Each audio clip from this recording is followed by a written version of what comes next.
Honda Amaze 3G ஓட ஒரு டீடைல்டான walk around review நம்ம சேனலில் நம்ம ஆல்ரெடி பண்ணியிருக்கோம். ஸோ இன்றைக்கி நம்ம கூட Honda Amaze 3G CVT variant இருக்குது.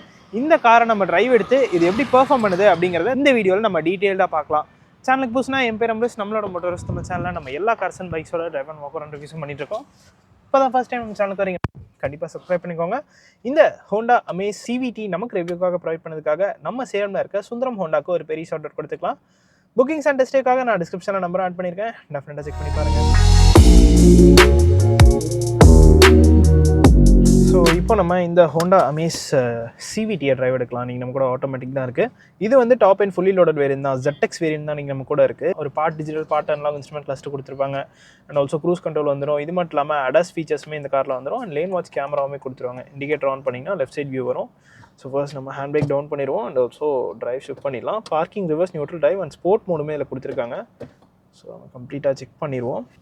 ஸோ இதில் பார்த்தோம்னா ஒரு 4 சிலிண்டர் பெட்ரோல் இன்ஜின் கொடுத்துருக்காங்க. ஸோ இந்த காரோட ஒரு டீட்டெயில்டான டெஸ்ட் ட்ரைவ் ரிவ்யூ நம்ம ஆல்ரெடி பண்ணியிருக்கோம். அதாவது செகண்ட் ஜென்ரேஷன் அமேஸோட CVT வேரியன்ட் நம்ம ஆல்ரெடி டெஸ்ட் ட்ரைவ் பண்ணியிருக்கோம். ஸோ அதுலேயே நான் வந்துட்டு ரொம்ப இம்ப்ரெஸ் ஆனேன் அப்படின்னே சொல்லலாம் இந்த அமேஸோட CVT கிட்ட. ஸோ இன்றைக்கும் வந்துட்டு நம்ம இந்த 3G டிரைவ் எடுத்திருக்கோம். இதில் பார்த்தோம்னா ஒரு 1.2 litre 4 cylinder naturally aspirated petrol engine கொடுத்துருக்காங்க. இது ப்ரொடியூஸ் பண்ண மேக்ஸிமம் பவர் அப்படின்னு பார்க்குறப்போ 90 bhp and 110 Nm of torque produce பண்ணும். ஆக்சுவலாக இன்ஜின் ரொம்ப ரொம்ப ரொம்ப ரிஃபைன்டாக இருக்குது. ஸோ இந்த மாதிரி பார்ட் த்ராட்டில் நம்ம ட்ரைவ் பண்ணுறப்போ அந்த சவுண்டுங்கிறது பெருசாக எதுவும் உள்ள ஃபீல் ஆகலை. சஸ்பென்ஷன் ரொம்ப கம்ஃபர்ட் ஓரியன்டட் கை. ஸோ இது பாருங்கள், கொஞ்சம் பேட் ரோடு தான், அது அப்படியே ஈஸியாக சோக் பண்ணுது. கொஞ்சம் சாஃப்டான செட்டப் தான். ஸோ இப்போ நம்ம சின்னதாக ஒரு ஹேண்ட்லிங் டெஸ்ட் பண்ணிடலாம். சேலமில் இருக்க பட்டர்ஃப்ளை பிரிட்ஜில் தான் இப்போ நம்ம இருக்கோம். ஸோ யூஸ்வலாக நம்ம அதை 60 தான் எடுப்போம். மிச்ச காசுலாம் வந்து அதுதான் டெஸ்ட் பண்ணுவோம். பட் இதில் வந்து கொஞ்சம் டிராஃபிக்காக இருக்குது, அதனால் நம்ம பெருசாக டெஸ்ட் பண்ண முடியல. ஒரு 44 பக்கமாக கார் போயிட்டுருக்கு. பட் நல்லா தான் இருக்குது. அதாவது பியூர்லி கம்ஃபர்ட் ஓரியன்ட் தான் இது. பாடி ரோல் பெருசாக தெரியல. சஸ்பென்ஷன் ஆப்வியஸ்லி சாஃப்டாக தான் கொடுத்துருக்காங்க. ஓ ஸோ இது வந்து ஒரு CVT கியர் பாக்ஸ் தான் இதில் நமக்கு கிடைக்கும். இது வந்து நம்ம அட்ஜஸ்ட் பண்ணிக்கலாம். அதான் பேடல் ஷிஃப்டர்ஸ் கொடுத்துருக்காங்க. ஸோ அதனால் அந்த ஸ்டெப்ஸை மட்டும் நம்ம அட்ஜஸ்ட் பண்ணிக்கலாம்.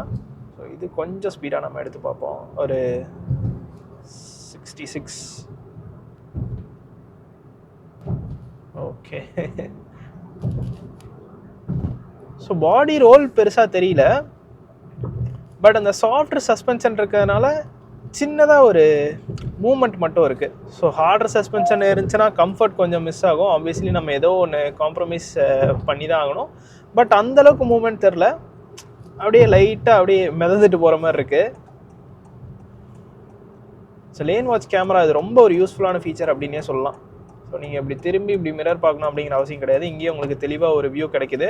அதுலேயே கைட்லைன்ஸ் கொடுத்துருக்காங்க. ஸோ இதில் பார்த்தீங்கன்னா ஒரு 3 கைட்லைன்ஸ் கொடுத்துருக்காங்க. இது ரொம்ப நல்ல ஒரு விஷயம் அப்படின்னே சொல்லலாம்.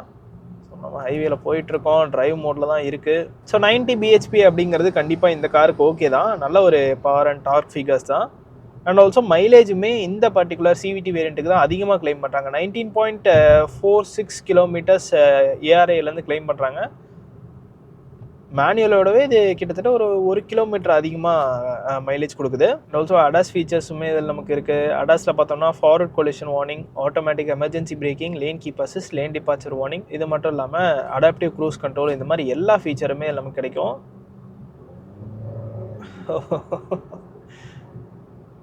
ஸோ இப்போ நம்ம கொஞ்சம் எக்ஸ்ட்ராவாக ப்ரெஸ் பண்ணுறோன்னு வச்சுக்கோங்களேன். ஸோ லைட்டாக ஒரு டைம் எடுத்துக்குது. அந்த சவுண்ட் நமக்கு கேட்குது. பட் அதுக்கான ரெஸ்பான்ஸ் வந்து கொஞ்சம் கம்மியாக தான் இருக்குது. ஸோ யூஸ்வலாக அது வந்து CVTயில் வர்ற அந்த சின்ன ஒரு ரப்பர் பேண்ட் எஃபெக்ட் தான். பட் பார்ட் த்ராட்டில் ரொம்ப ரொம்ப ரொம்ப ஸ்மூத் அண்ட் எஃபர்ட்லெஸ் கைஸ், நல்லா பெர்ஃபார்ம் பண்ணுது.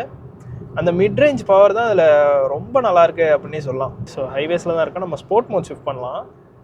ஸோ இதில் என்னென்னா கொஞ்சம் எக்ஸ்ட்ராவாக டார்க் பூஸ்ட் இருந்துகிட்டே இருக்கும். ஸோ நம்ம லோயர் RPMs, அதாவது லைட்டாக த்ராட்டில் இன்புட்ஸ் கொடுத்தாலே டார்க் வந்து டிரைவ் மோடை விட இந்த ஸ்போர்ட் மோடில் கொஞ்சம் பெட்டராக இருக்கும் அப்படின்னே சொல்லலாம். ஸோ பாருங்கள், இன்ஜினே வந்து ஒரு மாதிரி ஸ்பிரிட்டடாக இருக்குது. வாவ், நல்ல ரெஸ்பான்ஸ்.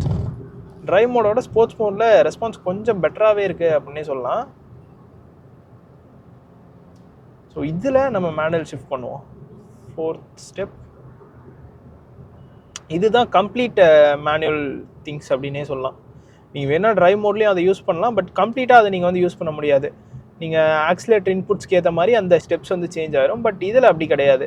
ஸ்போர்ட் மோடில் நீங்கள் கம்ப்ளீட்டாக அந்த மேனுவல் மோடுக்கான ஒரு ஃபீல் உங்களுக்கு கிடைக்கும். ஸோ 4th ஸ்டெப்லேயே தான் போகுது பாருங்கள். நான் வந்து இன்னும் மாற்றலை கியரை, அதாவது டவுன் ஷிஃப்ட்டும் பண்ணல, அப் ஷிஃப்ட்டும் பண்ணல, அதுலேயே மெயின்டைன் ஆகி போகுது. மேனுவல் எவ்வளோ தூரம் மெயின்டைன் ஆகுதுன்னு பார்க்கலாம். இன்னும் அப் ஷிஃப்ட் ஆகலை. மேக்ஸிமம் ஒரு 3000 to 3500 RPM அப் ஷிஃப்ட் ஆகாமல் இருந்தாலே போதும். பட் ஆனால் இது வரைக்கும் ஆகலை.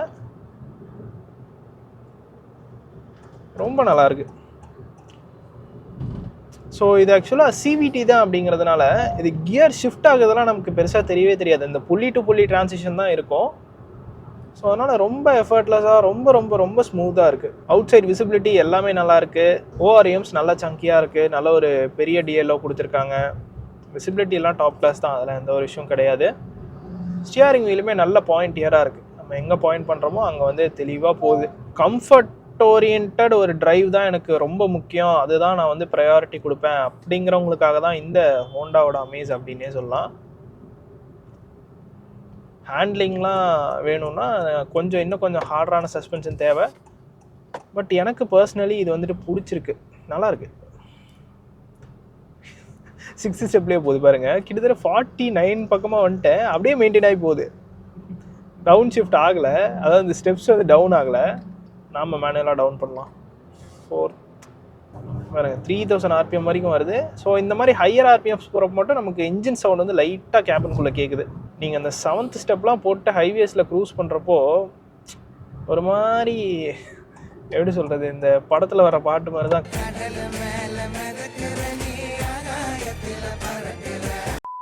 ஸோ லாங் டிரைவ்ஸ்க்கு இது ரொம்ப கம்ஃபர்டபுளாக இருக்கும் அப்படின்னே சொல்லலாம்.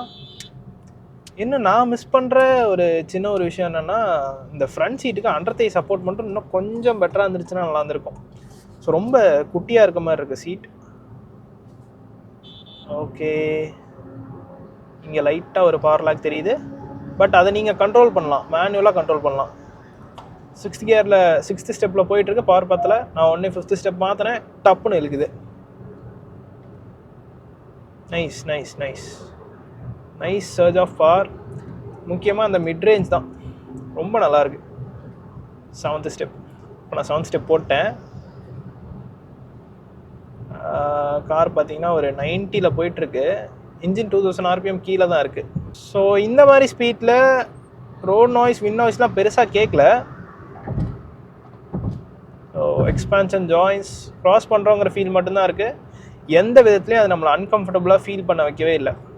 ஜஸ்ட் சவுண்டு மட்டும்தான் கேட்குது. ஸோ பாருங்கள் 100ல் மெயின்டைன் பண்ணுறேன். இன்ஜின் ரொம்ப ரிலாக்ஸ்டாக ஜஸ்ட் 2000 RPMல க்ரூஸ் ஆகுது. Nice nice nice. Left side ஜட்மெண்ட்லாம் நீங்கள் ஈஸியாக பண்ணலாம், அது ரொம்பலாம் காம்ப்ளிகேட்டடாக இருக்காது. ஸோ 7th போயிட்டுருக்கேன்னா எனக்கு இப்போ வந்து ஒரு சின்ன இன்க்ளைன் பவர் வேணும். 5th.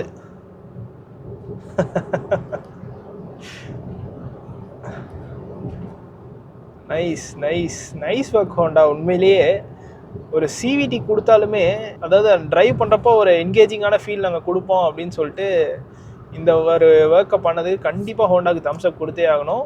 ஸோ என்ன அப்படின்னா, நீங்கள் ஹைவேஸில் தாராளமாக இந்த ஸ்போர்ட் மோடை யூஸ் பண்ணலாம். ஏன்னா அடிஷ்னல் டார்க் உங்களுக்கு எப்போவுமே இருந்துக்கிட்டே இருக்கும். ஸ்வீட் ஸ்பாட் அப்படின்னு பார்க்குறப்போ 80 to 100 பிரேக்கிங். ஓகே, ஸோ நல்லா தான் இருக்குது. ரொம்ப ஏபிஎஸ் சென்சிட்டிவிட்டிலாம் சில காரில் அப்படியே சக்குன்னு பிடிச்சி விட்ற மாதிரி இருக்கும். பட் இதில் அப்படி இல்லை, நல்லா இருக்குது அப்படின்னு சொல்லலாம். ஹோண்டா கிட்ட பிடிச்ச விஷயமே என்னென்னா, அந்த அடாஸ் சிஸ்டம் வந்து ரொம்ப இன்ட்ரூசிவாக இருக்காது. சும்மா மைல்டாக தான் இழுத்து விடும். நீங்கள் லேனை விட்டு வெளியே போனாலுமே அது கண்டிப்பாக லேன்குள்ளே தான் வச்சுருக்கோம். பட் ஆனால் மைல்டாக தான் இருக்கும். ரொம்ப உங்களுக்கு வந்து என்னடா அது உள்ளே இழுத்துகிட்டே இருக்கே அப்படிங்கிற மாதிரிலாம் இருக்காது. இப்போ பாருங்கள் 50ல் போயிட்டுருக்கு, அதே 7th ஸ்டெப்பில் போகுது. ஸோ இந்த மாதிரி போகிறப்போ உங்களுக்கு என்னென்னா அந்த மைலேஜ் அப்படிங்கிறது ரொம்ப நல்லாயிருக்கும். ஸோ பாருங்கள், ஒரு ரைட் கார்னர் நான் வந்துட்டு ஸ்டியரிங்லேருந்து கை எடுத்துட்டேன். அண்ட் ஏசியோட த்ரோ எல்லாமே நல்லாயிருக்கு. இப்போது ஒரு கிட்டத்தட்ட ஒரு 11 o'clock டைமிங்கில் தான் இருக்கும். 11:30 ஆகுது. சேஃப்டி அப்படின்னு பார்க்குறப்போ இந்த காரில் 6 airbags, ABS, CVD, electronic stability programming, traction control, hill hold assist இந்த மாதிரி ஃபீச்சர் எல்லாமே பேசிக் வேரியண்ட்லேருந்தே ஸ்டாண்டர்டாக கொடுத்துருக்காங்க. ஸோ இப்போ நம்ம அடாப்டிவ் க்ரூஸ் கண்ட்ரோல் டெஸ்ட் பண்ணிடலாமா? 48 km/h. ஸோ இப்போ நான் வந்து அடாப்டிவ் க்ரூஸ் கண்ட்ரோல் செட் பண்ணியிருக்கேன். இது எப்படி ஒர்க் ஆகும் அப்படின்னு பார்த்தீங்கன்னா, ஸோ இப்போ நீங்கள் ஒரு ஹைவேஸில் போயிட்டுருக்கீங்க. நான் இப்போ வந்து ஃபார் எக்ஸாம்பிள் இந்த ட்ரக்கை எக்ஸாம்பிளாக வச்சு உங்களுக்கு சொல்கிறேன். 48 km/h போயிட்டுருக்கு. ஒரு 3 கார் லென்த் இருக்குது. அதாவது நமக்கும் அந்த ட்ரக்குக்கும் நடுவில் 3 கார் லென்த் வந்து நான் செட் பண்ணி வச்சுருக்கேன். ஸோ அந்த டிஸ்டன்ஸ் வேணால் நீங்கள் கம்மி பண்ணிக்கலாம். நம்ம வந்து ஸ்பீட் இன்க்ரீஸ் பண்ணிக்கிறேன். ஸோ 60 or 70 போயிட்டுருக்கு. ஸோ இப்போ வந்துட்டு நான் வந்து ஸ்பீடு வந்து 70 கிராஜுவலாக மெயின்டைன் ஆகும், 70 மெயின்டைன் ஆகும்.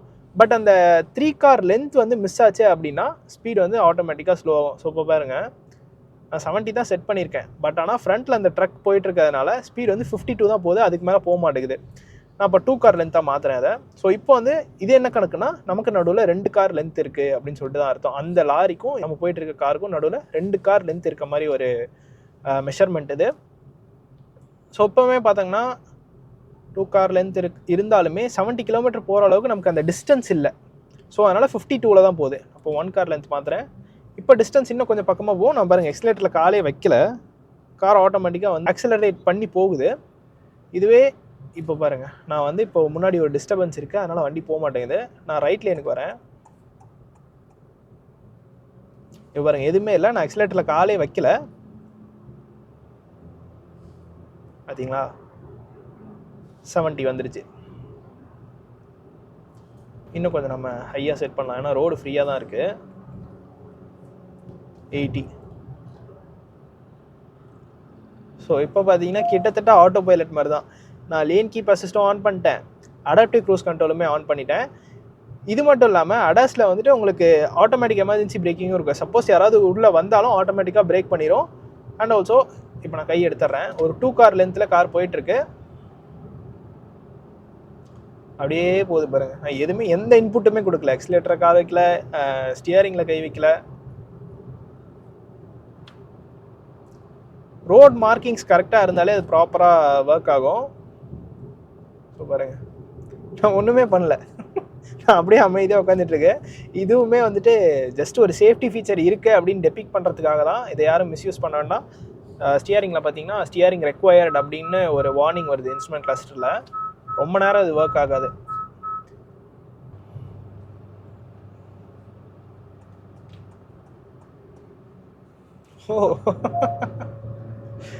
இப்போ நான் பிரேக்கே பண்ணல, வண்டி ஆட்டோமேட்டிக்காக தான் பிரேக் ஆச்சு. ஏன்னா ஒரு டிஸ்டர்பன்ஸ் இருக்குது அந்த இடத்துல. நம்ம 3 கார் லென்த்தே செட் பண்ணி வச்சிடலாம். இப்போ பாருங்கள், அந்த லாரி தெரியுதா? ஸோ அதுக்கிட்ட போனால் ஆட்டோமேட்டிக்காக ஸ்லோ ஆகுது பாருங்கள், அப்படியே ஸ்லோ ஆயிடுச்சு.